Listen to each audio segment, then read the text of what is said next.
Yeah, welcome to a new webinar um, on marketing, advanced digital marketing for events. This time is going to be on tracking and retargeting. We are at webinar number 2 of our masterclass series. There's going to be quite a few more to follow this. Also, on other topics than marketing. The plan is to have one every month, so stay put for that. I am Andrea. I'm the head of marketing at Eventix. For those who are new, Eventix is a Dutch leading ticketing solution for event organizers of all sizes and shapes. We are really committed to help our event organizers convert all their visitors and reach their revenue goals. And here with me, I have Jamie, who's the owner of Sub Digital digital agency, who's basically focused on helping their clients on anything digital, from paid to organic, from more technical implementation of tracking and so on, and many more. Um, just to give you a start on what are we going to discuss. So there's going to be like divided in 4 parts.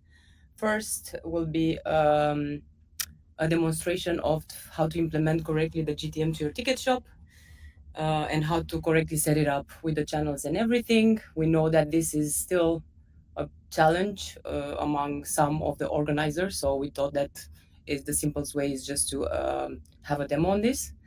Then Jamie will speak about what's coming in the tracking world, what are the options there when it comes to tracking, and what the future holds, basically. And me, I'm gonna focus more on what do you do after you have set up your tracking and the data starts to flow, how you can use that data to optimize, and specifically, I'm gonna present 6 types of retargeting use cases. Why retargeting? Because it's basically one of the most effective ways of targeting and also on lowering your costs for acquisition. So we just gathered 6 use cases and we will share them with you. Well, now I'm gonna give it to Jamie directly. He's gonna present his part and the demo, the tracking part. Yes, thank you, Andrea. My name is Jamie Vincenzi, owner and digital marketeer of Subdigital.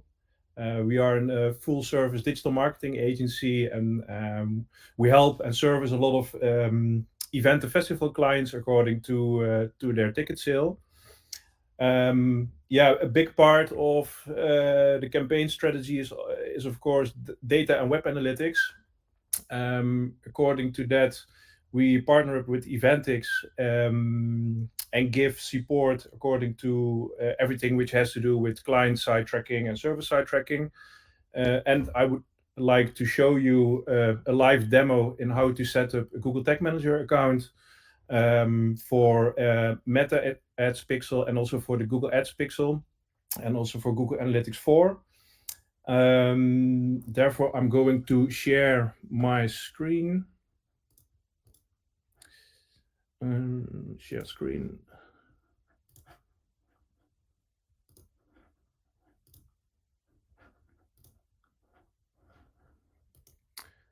So, Andrea, I guess you see my Google Tag Manager account right now? Yeah, I do. If you could zoom in, that would be even better. Okay. This is Google Tag Manager. Therefore, Eventix already has prepared a preset container which you can download over here in the help section of the Eventix. When you import all these tags, which I already did, then the Google Tag Manager shows already AdWords tags, Facebook tags, and also Google Analytics 4 tags. The first thing which I always do is get rid of the tags which are irrelevant, which we are doing nothing with at the moment. So also according to loading times, it's always better to have a clean Google Tag Manager account. So I will delete those. And then as a first step, we need to set up the variables which are communicating information to the pixels of Google and Meta. So in this case, we are working with Facebook. So over here in the variable sections, you can add your Facebook tracking pixel, which you can find over here in the events manager. I created one as an example. So you can copy this ID and paste it into this value and save it. The same also for your Google Analytics 4 measurement ID, which you can find into the settings of your Google Analytics 4 property. Over here, you have your measurement GID, which you can copy over here, paste it over there, save it. And you have, of course, also your conversion ID and your conversion labels for Google Ads, which you can find over here in your Google Ads account at conversions. You have to create a new ticket sale conversion action. Once you have created this one and configured it well, needs a bit of loading time over here. Then you can see over here your conversion ID, which you can copy paste. And also your conversion label, so that all the data is sent to the right conversion tag. You put it over here. So the first mistake, which I mostly see other accounts, is that simply all these constant values are not set into this part. Then another important step is that you have, when you have an Eventix account, that you set up Google Tag Manager in your Eventix shop, which you can do over here. So make sure that the Eventix code is copy-paste over there, and your Eventix code, you can find it, of course, in your account over there. Make sure to save it, because in that case, this Google Tag Manager is loaded when users are interacting in your Eventix web shop. You can order all your tags more into folders if you like, and you can create like this, like new folders. That this is Google Ads, but that's of course more nice to have. Actually, next step which I would like to show is Google Analytics 4. Because you need to have like a small setup over there because of cross-domain tracking, because you have your own event website or festival website, and you have, of course, the domain of the Eventix web shop. So to make sure to set up cross-domain tracking, you have to go to the tag settings and configure your domain. So make sure that your domain name is here and that eventix.io is set up over there. In that case, users will be connected to as the same user when they switch of domain. And then another important part is to keep data clean, is to make use of internal traffic filters, which I did not activate at the moment because I want to show you a demo. Otherwise, the data is not coming in. But you can exclude your internal office traffic or your traffic from at home, that you're not analyzing your own behavior on the website, and keeps it more clean. So according to that, we can do a little debugging. So I will use the shop URL in this case. Let's put some UTM value so that we can recognize the session. This is, I guess, already the right URL. So when we are going to debug this container right now,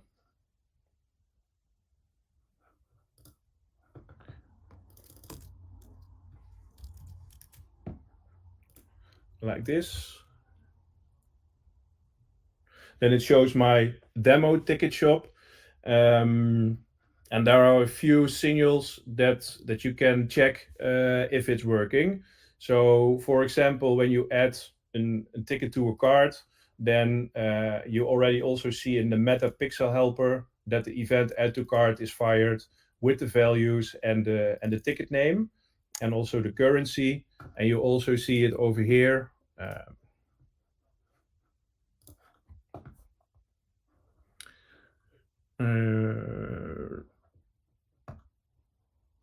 let's see.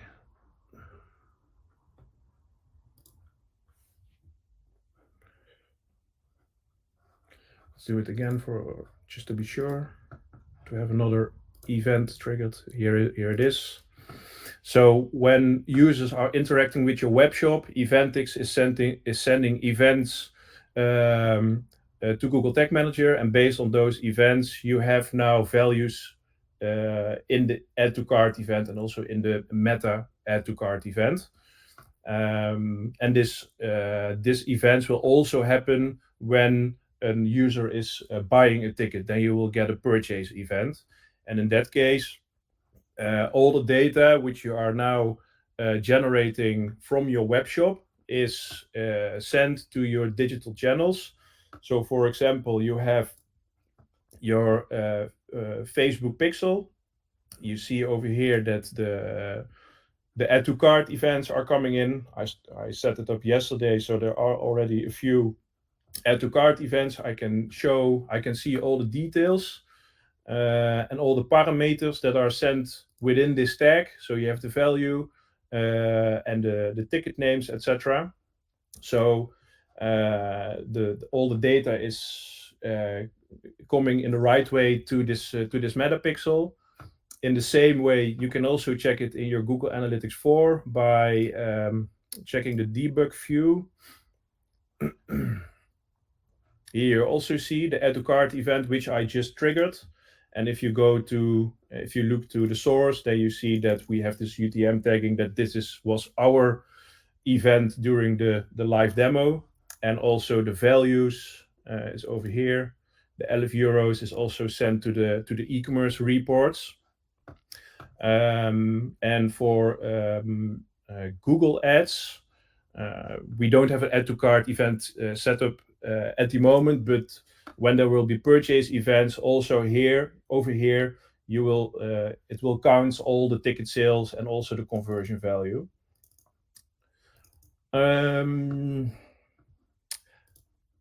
Then the last step, of course, not to forget, when you have everything set up, don't forget to submit your changes to have everything live. And then you have actually set up your tracking for, in this case, Meta and for Google Ads. So now with this in mind, you are now able to see the e-commerce performance of your campaigns in your at your digital channels, and therefore I prepared another slide. So I will go back to StreamYard, stop screen. Yeah. So we had this part with a small summary that we did this Google Tag Manager setup in the container. We have configured our Google Analytics 4 property. We have set up our Google Ads and Metapixel. We did some debugging into the tools. We've published our setup, and I would like to show you a small example of a dashboard, because everything which you now have done is under the radar. So you definitely need to visualize those KPIs to measure the performance of your campaigns. And then what's coming next into the tracking world is maybe some people didn't know yet, or some are already working quite a lot with it. But the setup which we did was a client-side tagging. That means actually that it works via a browser cookie. But as you all might know, tracking is getting into it's evolving into another topic because it has uh, yeah, it's based on third-party cookies, and browsers are now um, yeah, disabling those kind of tracking issues. You have the ad blockers, you have VPN. Um, so in that case, you have up to, it could be up to minus 20% of data accuracy, which means that that you are not able to track the full performance of your campaign. According to that, we have now some server-side tagging solutions, which works in in a different way, where like all these values which I just showed, the purchase values, the IDs, the namings, etc., are not sent to a cookie, but directly sent by Google Tag Manager to a Google Server Cloud, for example. Then you get rid of the third-party cookies. You have nothing to do with ad blockers or VPNs or incognito mode, for example. And the Google Cloud Server is sending the information then to your channels. It's not a workaround, but it has some more advantages because it's more accurate. And you have, at the end, you have a higher return on ad spend reported, or the cost per transaction or cost per ticket sale will decrease. So you have a better view on your performance at the end. And yeah, of course, this is all to first party data, which is owned by you. And another advantage is also that it's better for your overall performance, so also for your SEO performance as well. So knowing this all together, and when you have set this up together, then you are able to measure all KPIs in a dashboard. For example, the first graph over here shows the total users, the total revenue, and also the amount of transactions coming into the e-commerce reports of Google Analytics 4. So you are able to see how the revenue evolves and how many transactions you have. You see also the item names and the average order value, etc. And into the Google Ads dashboards, you are now able to see return on ad spend according to campaign level or ad group level or keyword level or whatever. And you can make calculations on cost per transactions. And yeah, make sure to switch your budget to campaigns which gives the highest return on investment. And for your social media dashboards, you're now not only able to report like impressions, clicks, engagement, but you also see the potential revenue in your cart when people uh, add tickets to their cart but don't make a transaction. And at the end, you see all the purchase data into the amount of transactions, the amount of tickets sold, and also how many revenue was according to those transactions.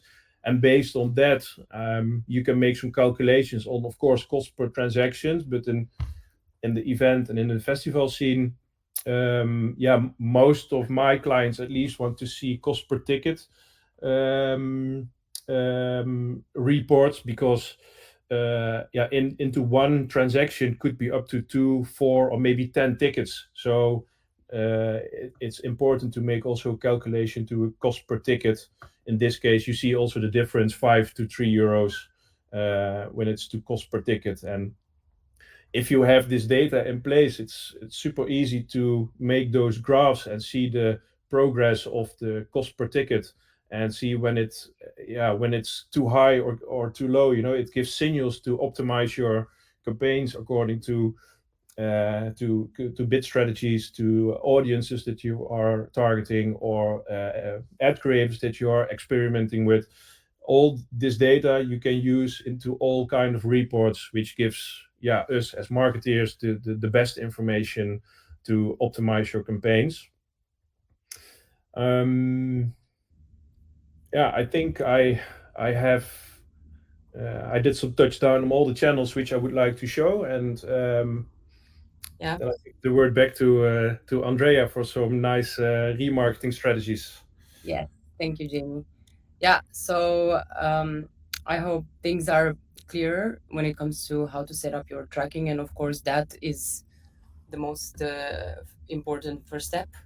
But then, what do you do with all the data? So Jamie also touched a bit on it. How you can use this data to actually optimize and what you can get out of it. So I would split this when it comes to marketing in four big groups. First one is that you get a better targeting or retargeting, since we're talking about it now.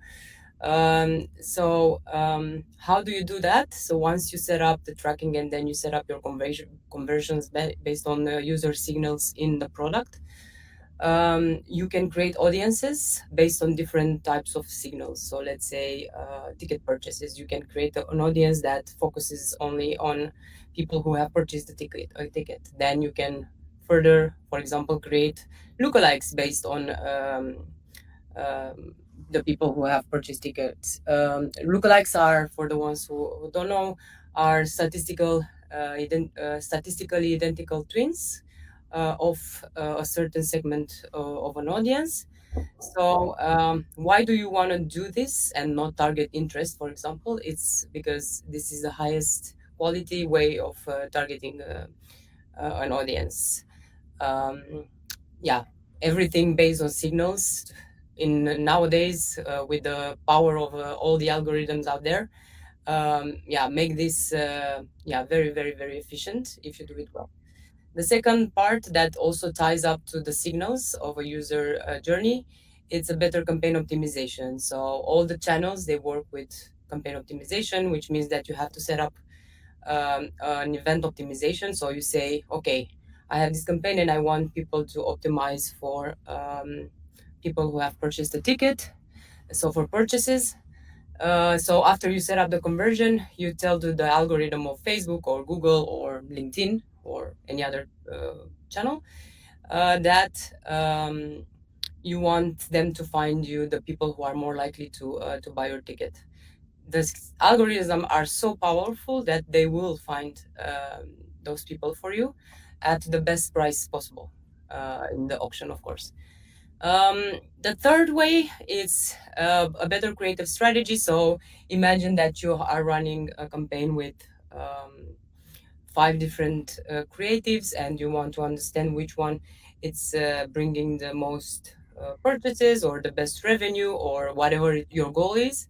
Then by having all the tracking set up, you can actually understand which creatives work the best with which audience and how you can influence your revenue with creatives. The last one is just putting everything together plus all the other data that you will analyze by correctly tracking the whole journey, and will lead you to have ROI positive campaigns and make sure that you're not only getting back the money that you're spending on your users, but you're actually going way over that. That's the goal, right? So lower the costs and increase the quality in terms of revenue. That's the goal of each marketeer.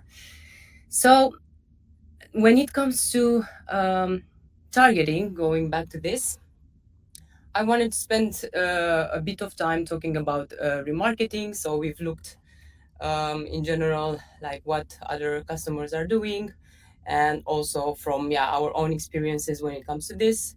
So we kind of match that to the event industry and come up with 6 cases on how is the best to retarget in an event industry.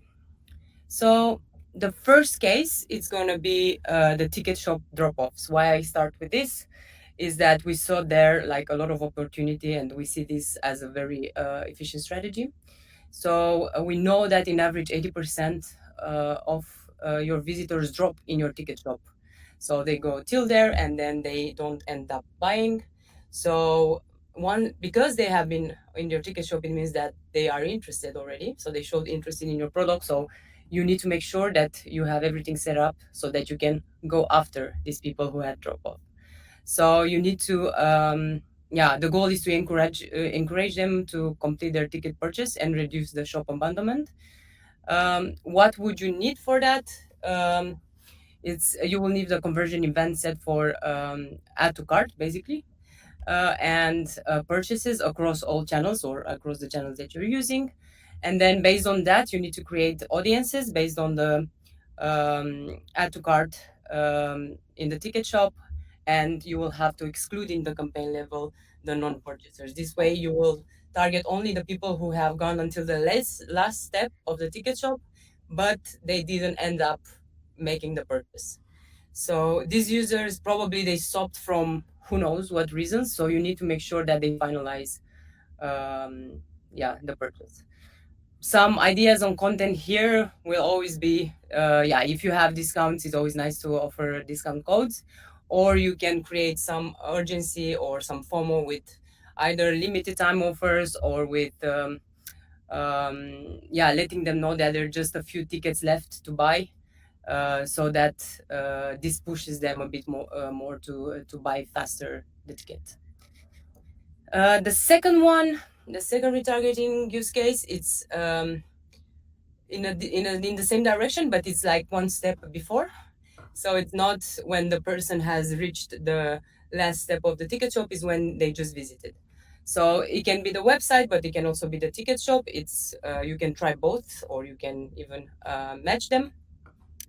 Um, and again, of course, the intent of these people it's slightly lower than the ones who have actually added the ticket to buy them. But still, they showed some kind of interest. So, given that when let's say you are launching your first event and the people don't know your brand very well, then the percentage of people who will actually buy directly your ticket it's not that high in e-commerce, for example. It's between 2% and 4%, and usually the people will need between 3 and 5 times of coming back to your website to actually make these purchases. Um, so, given that now we know this, of course, what we need to do is like put all these people in a campaign and just making them come back until they buy. So, again, here we need to target the users who have visited but they have not made a purchase yet. uh, and as a tip, like if you want and if your social media is has a lot of followers or a lot of engagement to your posts, you can also target the people who have engaged there, um, as much as you can target the people who have only visited the website. Here, you have to have again conversion events for website visits and ticket purchases, because based on this, you will need to both optimize but also create your audiences. The audience will be the custom audience based on web visitors.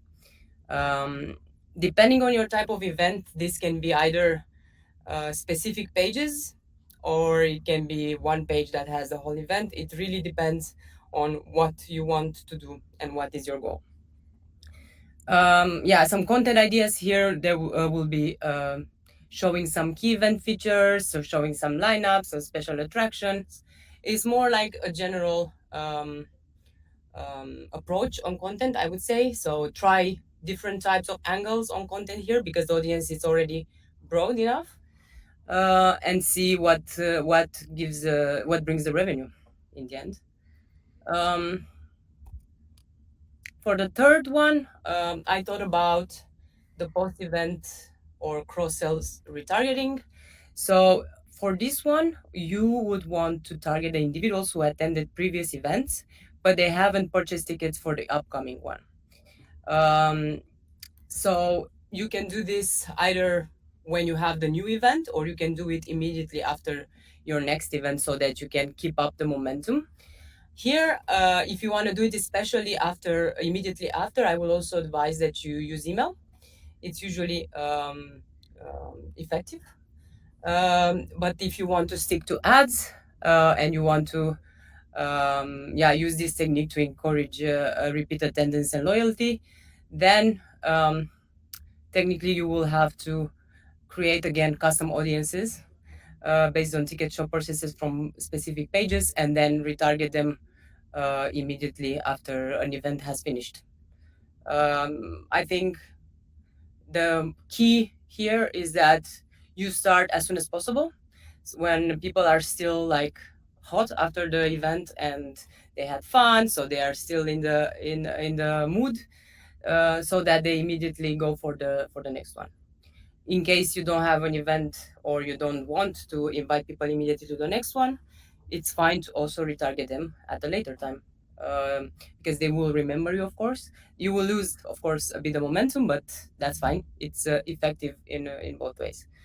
Some content ideas, of course, that would be to just refresh their mind, or like share highlights and memories from past events, especially from the past event, showcasing, yeah, unique attendee experiences. So whatever you think was the most attractive part in your event and people enjoy the most, this is what you should use in your videos or images. um, for the fourth one, it's upsell retargeting. So this time we are not going to promote another event, but we're going to promote different products of the same event. So some event organizer, they will want to really sell, um, yeah, either accommodation or any other types of service.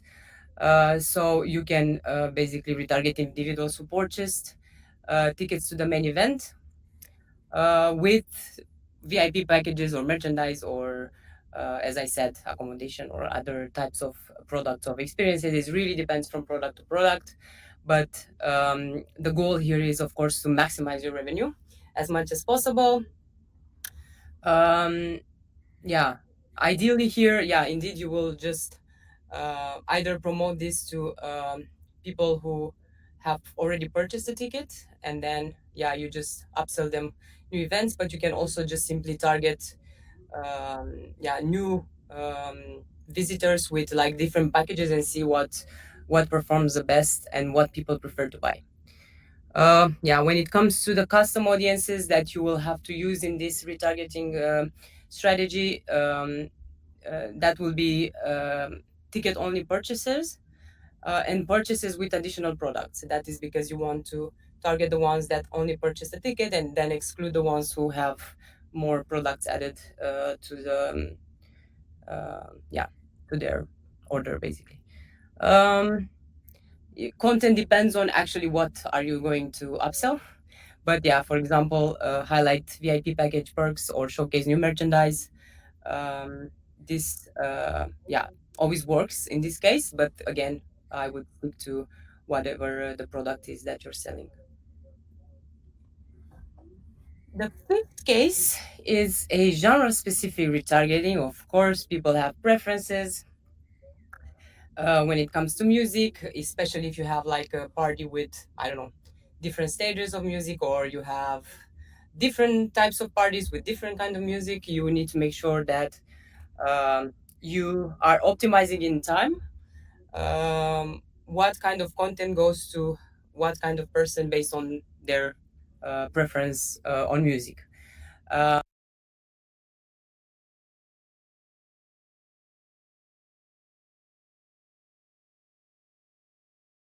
um, so you have to retarget people who have visited pages or interacted with content related to a specific music genre, whatever that is.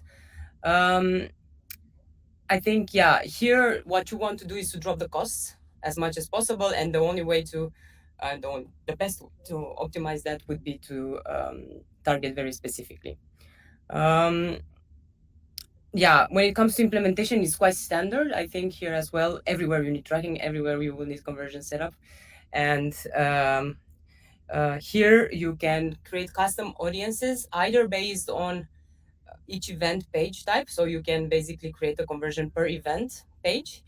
But if you have, for example, a festival with different stages and different music, then it's going to be more difficult to do that.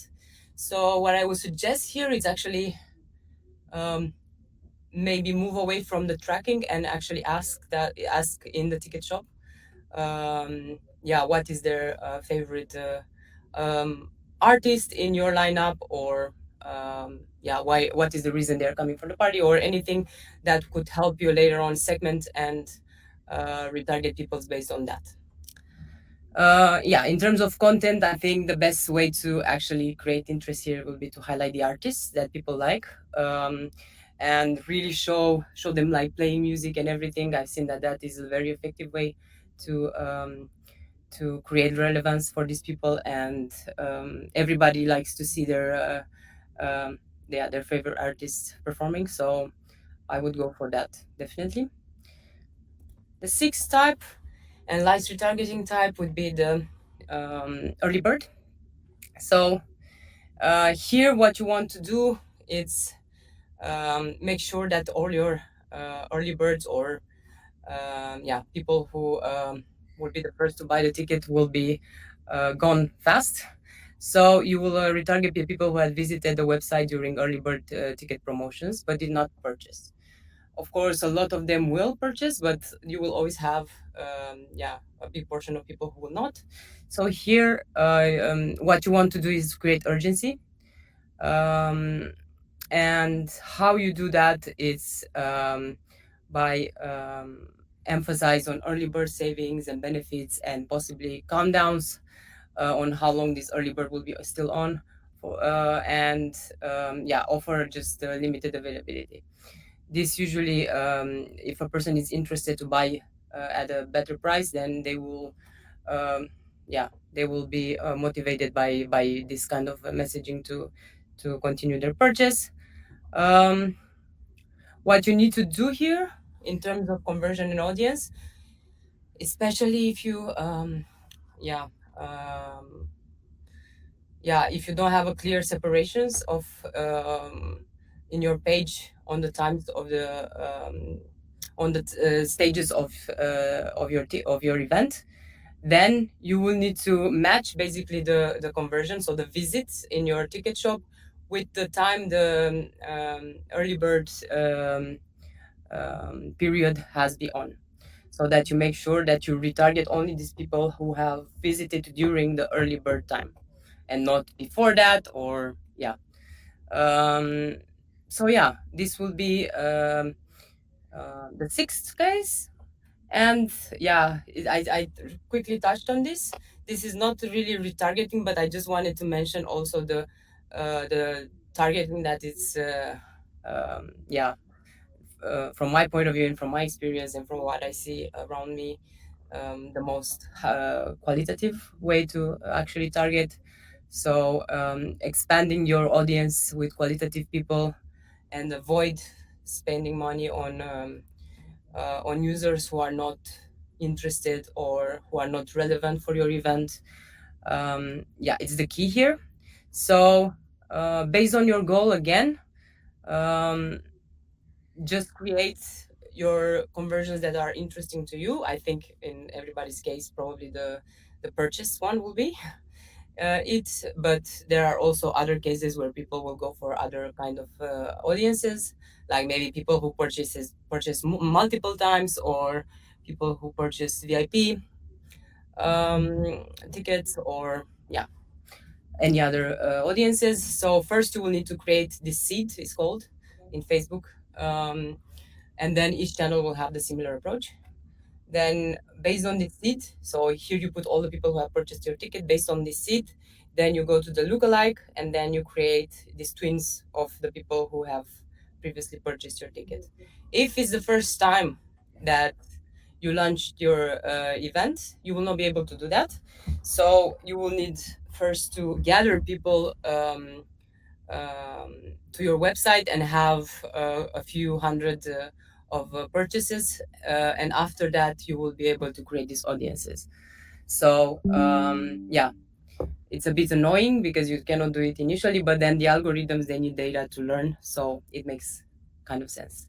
Then here, of course, again, depending on the event, depending on the stage that you are with your event, the content, it becomes quite broad, and it's really going for your stages, the marketing stages, so awareness, conversion.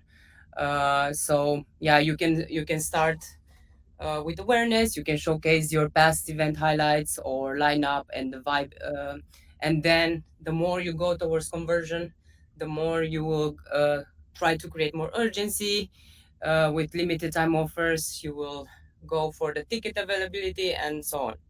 So a bit putting together everything that we discussed before. Yeah, just to mention, these content ideas are yeah, are not the only best cases. So be as creative as possible. And yeah, my advice here would be that you test basically.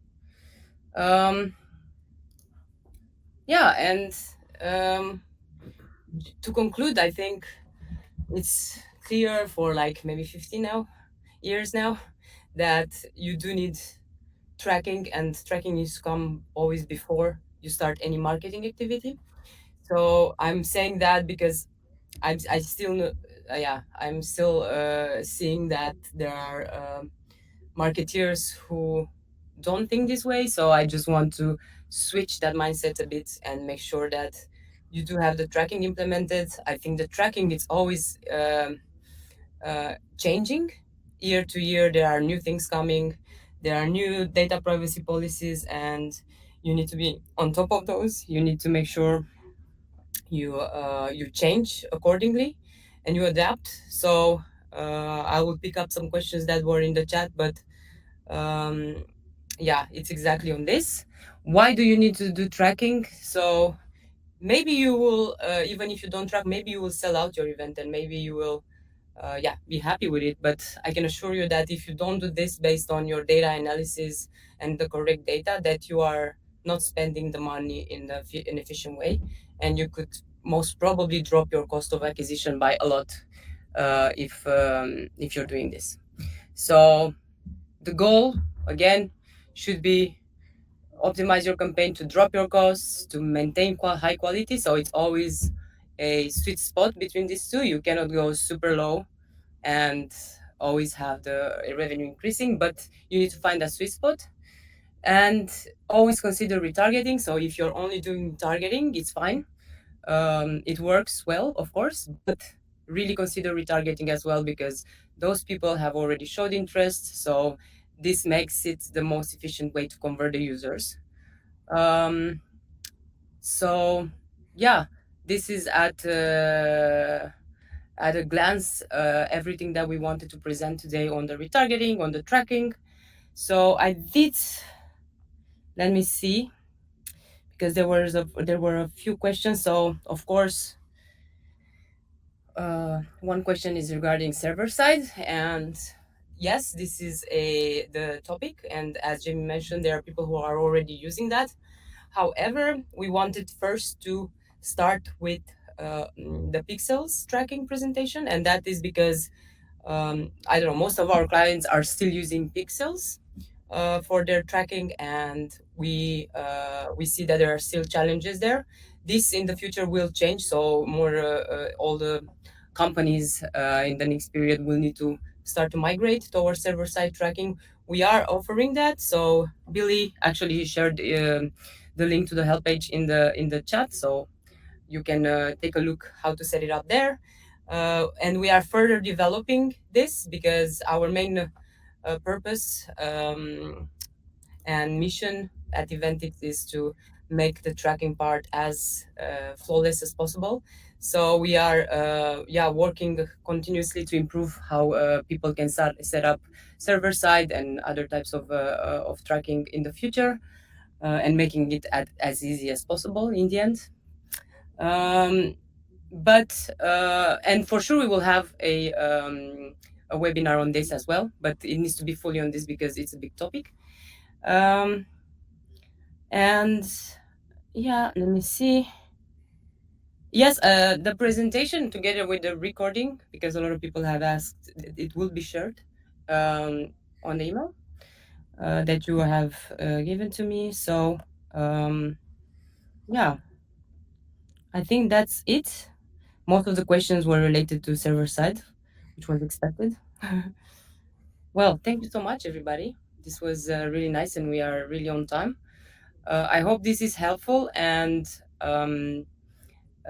if again, if you're not experimenting with what we talked about today, um, this is the time to start doing it. And of course, if you are doing it, then it's always nice to have like a confirmation that what you do is correct, what is new, from people like Jamie, for example, who works with this every day, and this is what he does for so many people. So yeah, thank you so much. I wish you all a very nice day, and I really hope I can see you all again. I mean, you can see me all again in the next webinar, which will be somewhere end of March. That time it will be not marketing related, but it's going to be a topic that is as interesting as this and will help you um, to scale your revenue, as this is our goal as well. Thank you. Have a nice day, Thank you very much, everybody. as this is our goal as well. Thank you. Have a nice day, Thank you very much, everybody. as this is our